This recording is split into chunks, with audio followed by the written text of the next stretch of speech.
Hello there, I'm Eric Renno and this is a video for TipSquirrel.com. In this video we're going to be making a very simple calendar, and I say simple because there's only a few steps. So let's get cracking and find out how it's done. Now first of all, what I need to do is go and get this bit down here with all the days on it. Now, I'm not going to create that in Photoshop. What I'm going to do is I'm going to use Google Calendar.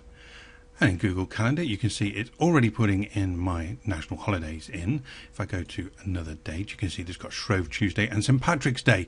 So this is why there is no template being given away on TipSquirrel.com, because now wherever you are in the world you're going to need different holidays. Okay, also what you can do here is you can put somebody's birthday in or an anniversary and it will repeat, and so it's all ready for next year as well. Let's go back to January. Okay, I need to grab this. It's very, very simple. I just go over to the more, click more and then print. And if I just make this a little bit smaller, you can see that I've got a save as button. So if I click save as, it will then come up with this show all downloads. Now this depends of course on what browser you're using. I'm using Chrome, so you may have to tweak this a little bit. I'm going to show all downloads and then keep. Yes, definitely keep. Okay, and there we go, it's downloaded. I'm going to show in folder and there it is. Let's go back to Photoshop and then I can create a new document, file new, and because I'm in the UK I'm going to use A4 at 300 pixels per inch. Click OK. Okay, I need that calendar, so let's go and grab that. Let's make that a little bit smaller and then just click and drag it across, and even though it's a PDF, Photoshop of course will recognize it. It's a native Adobe program, and you can see that I've got a representation here. I click OK and sure enough in it comes, but the wrong way round. Not a problem. Right click and rotate 90 degrees clockwise, and there we have it. So now I'm going to press Shift and Alt. Shift to constrain the proportions and Alt to transform from the center. I'm going to make it about 75-ish% and drop it down. There we go. Click the tick and I can move that into position roughly where I want it. There we go. That's that bit done. Next, all I need to do is to go and get a picture to put on here. Now I've got Bridge open on another screen, so I'm just going to go and grab an image and drop it down. He says, let's go and get it. There we go. Drop my image down, and again I'm just going to try and make this roughly the same size. So if I pop it there and then zoom in and press Shift and bring that up so it matches about the size of my days there. That's good.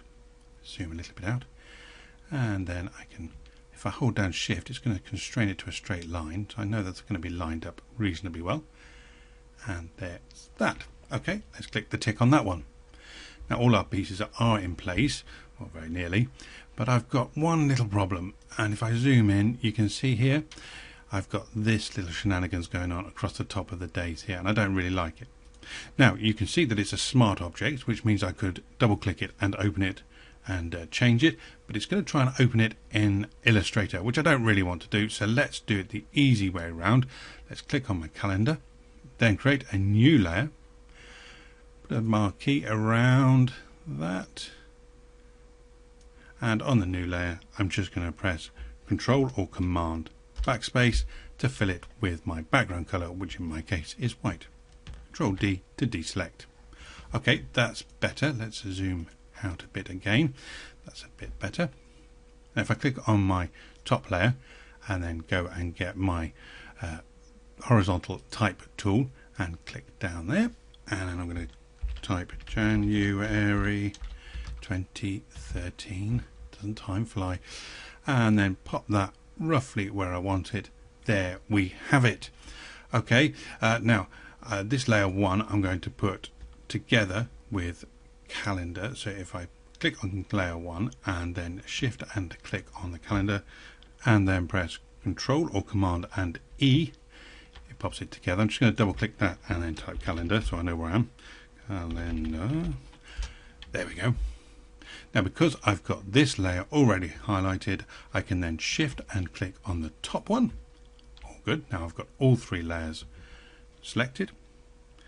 Control or Command and A will put a marquee around the whole of our page, and then with the move tool I can click on this icon here, which will align horizontal centers, and they'll be centered to the selection as well. So we now know that they're all lined up all nice. Control or Command D to deselect. Just want to go to that January layer and just use the arrow key just to nudge it up just a little bit. Okay, now that's looking a bit scraggy on screen because of the resolution of my excuse me, of the recording. So if I zoom in, you can see that it looks much better than it does when you're zoomed out. Everything looks nice. I'm ready to print it off. Now, like I say, there is no template for this because this is going to be personal to you. So go ahead, make your own calendars all ready for the upcoming new year. My name's Eric Renno. Thank you very much for watching. You can find more stuff all about Photoshop, Lightroom and Adobe Camera Raw, as well as Adobe Photoshop Elements at TipSquirrel.com. It's 100% free to view. So thank you to all the contributors, and I'll see you next time.